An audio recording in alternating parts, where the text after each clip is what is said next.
Bismillahirrahmanirrahim. Assalamualaikum warahmatullahi wabarakatuh. Nama saya Atika Syahira binti Badrul Hisham dari kelas DSI 5B. Baiklah, pada hari ini saya dan ahli kumpulan akan membentangkan projek akhir bagi subjek PPF 2273 Fiqh Al-Mawarid. Okey, jadi terlebih dahulu saya ingin mengucapkan ribuan terima kasih kepada Ustazah Rohayu yang telah mengajar subjek Fiqh Mawarid sepanjang semester ini. Baiklah, ini merupakan senarai ahli kumpulan kami. Terdapat 4 orang ahli. Yang pertama, saya sendiri iaitu Atika Syahira binti Badrul Hisham. Yang kedua, Nur Jazmza Natasha binti Zainuddin. Yang ketiga, Nurina Syamimi binti As'ari. Dan yang keempat, Siti Nur Fatihah binti Nur Hamizi. Baiklah, kami telah memilih soalan satu daripada 2 soalan yang diberikan.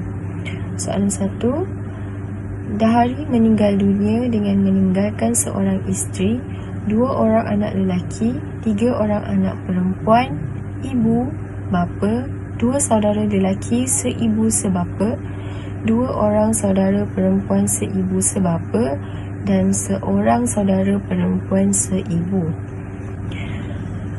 Dahari meninggalkan harta seperti berikut: wang tunai RM10,000, wang di bank RM150,000, saham RM200,000, KWSPI RM400,000, rumah bernilai RM3 juta, tanah bernilai RM500,000, kereta bernilai RM200,000, takaful hibah kepada isteri RM100,000 dan anak-anak RM50,000 setiap orang. Takaful keluarga bernilai RM300,000, pampasan setelah kematian RM50,000. Maklumat tambahan, zakat yang belum dijelaskan dahari RM50,000, kos penempatan semasa iddah isteri RM4,000, kos badal haji RM2,500, kos pengurusan jenazah RM3,000, hutang dahari RM800,000. Dahari telah mewasiatkan RM500,000 kepada rumah anak yatim.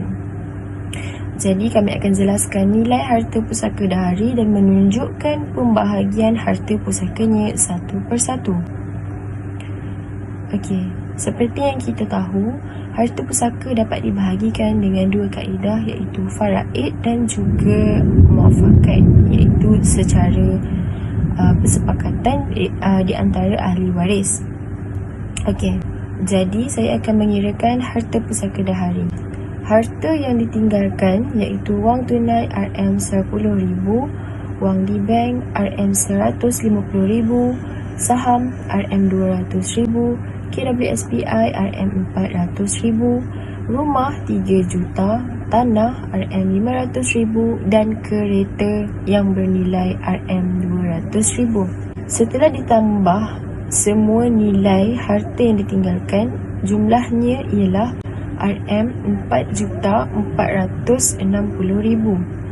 Okey, baiklah, sekarang saya akan mengirakan hutangnya.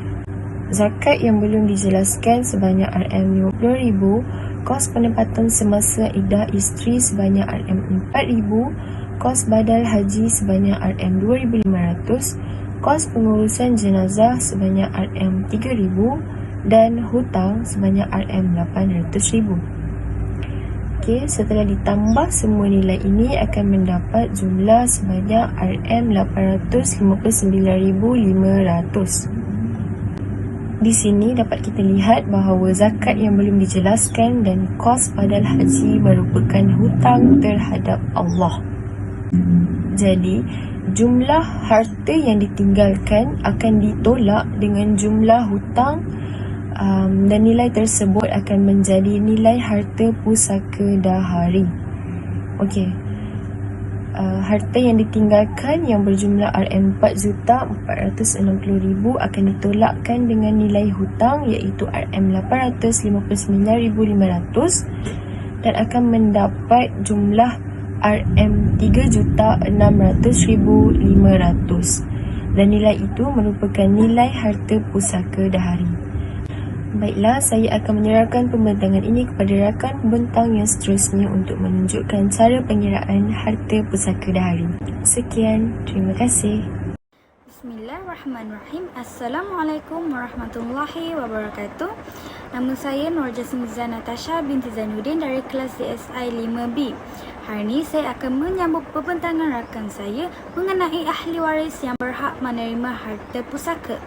Okey, di dalam situasi ini hanya beberapa orang yang akan menerima harta pusaka, iaitu isteri, ibu, bapa, 2 anak lelaki dan 3 orang anak perempuan.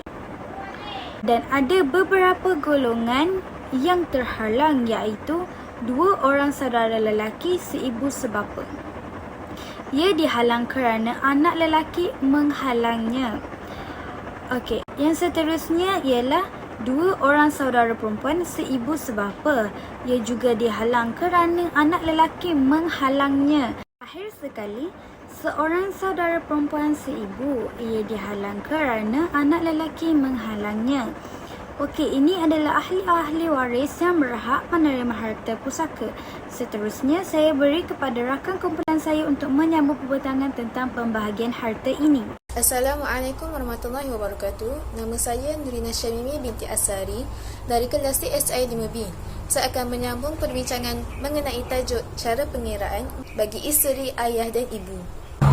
Okey, selepas kita tahu siapa yang boleh mendapatkan harta pusaka dan siapa yang terhalang, pertama sekali kita kena buat pengiraan bagi ayah, ibu dan isteri. Okey, caranya seperti yang kita tahu, ayah dan ibu dapat 1/6, manakala si isteri mendapat 1/8 kerana mereka mempunyai anak. Okey, jadi untuk mendapatkan jawapan, kita kena cari pembawah yang sama. Faham tak? Maksudnya, untuk dapatkan pembawah yang sama, seperti yang tertulis di dalam slide, 1/6 darab dengan 4. Ibu pun sama, 1/6 darab dengan 4. Manakala si isteri tu 1/8 darab dengan 3. Jadi, mereka dapat pembawah yang sama. Jadi, asal masalahnya dekat sini terdapat 24 bahagian. Okay, bila kita dah bahagikan, ayah dapat 4 bahagian, ibu dapat 4 bahagian, manakala isteri pula dapat 3 bahagian. Bakinya tu kita bagi kepada anak-anak. Okay, bila kita dah dapat asal masalah, yakni 24, kita boleh terus buat pengiraan.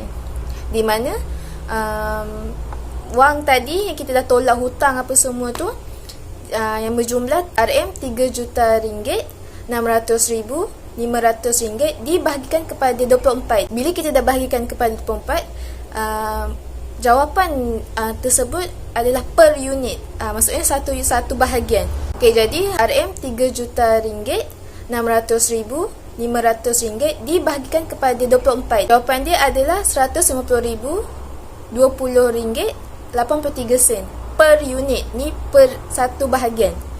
Okey. Jadi untuk bahagian ayah dan ibu, sebabkan mereka 1/6 sama. Okey, RM150,020.83 darab dengan 4. Maka jumlah wang untuk ayah dan ibu adalah RM680,083.32. Itu jumlah untuk ayah dan ibu. Manakala untuk si isteri, RM150,020.83 darab dengan 3. Maka dia punya jumlah adalah RM450,062.49. Tambah pula dengan RM100,000 kerana RM100,000 ini adalah takaful hibah yang telah diberikan si mati kepada si isteri. Dan tambah RM4,000. RM4,000 ini adalah bayaran nafkah apabila si isteri ini tengah edah. Okey, jadi jumlah semua sekali bila dah campur dengan full dan edah dan bahagian yang kita dah, harta pusaka yang kita dah kira tadi, semua sekali adalah RM554,062.49. Okey, sekian itu sahaja daripada saya. Terusnya saya akan memberikan kepada kawan saya. Bismillahirrahmanirrahim. Assalamualaikum warahmatullahi wabarakatuh. Nama saya Siti Nurfatihah binti Nur Hamizi, kelas DSI 5B. Hari ini saya akan meneruskan pembentangan pengiraan anak lelaki dan anak perempuan.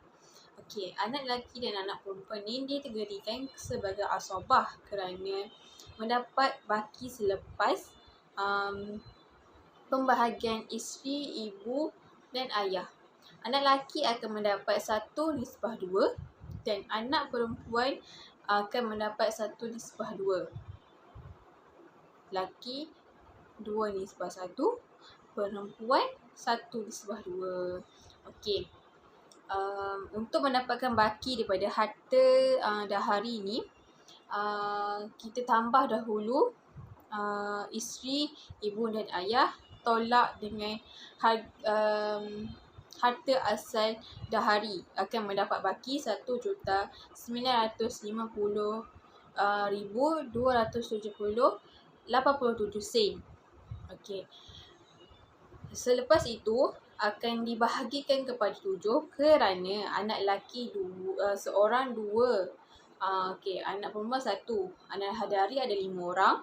2 lelaki, 3 perempuan. Okey. 2 lelaki dah 4. Anak perempuan 3 orang, 3. Jadi 7. Okey, kita bahagikan kepada 1,950,270.87 sen dengan 7 akan mendapat satu unit. Satu pembahagian itu akan mendapat RM278,610.12 Okey. Anak lelaki kan 2. 2/1. Jadi kita darab 2. Lelaki tu yang satu unit, satu pembahagian harta tersebut akan didarabkan 2 untuk lelaki. Perempuan tak payah sebab 1 sahaja, 1/2. Jadi lelaki akan mendapat RM556,220.24 sen. Okey, anak perempuan pula RM278,610.12 sen sebab anak perempuan kan 1/2, lelaki 2/1. Okey. Seterusnya kita balik pada harta dia. Keluarga dahari ni membagi takaful hibah kepada isteri dan anak-anak dia. So anak dia akan mendapat RM50,000 seorang untuk takaful hibah. Jadi anak lelaki seorang akan mendapat, kita tambah dahulu takaful hibah dengan harta dia dapat. Okey, RM556,220.24 sen ditambahkan dengan RM50,000 menjadi RM606,220.24 sen untuk anak lelaki seorang. Okey, untuk anak perempuan pula RM278,610.12 sen tambah dengan RM50,000 bersamaan dengan RM328,610.12 sen. Untuk anak perempuan seorang akan mendapat RM328,610.12 sen. Okey. Itu sahaja daripada kumpulan kami. Terima kasih.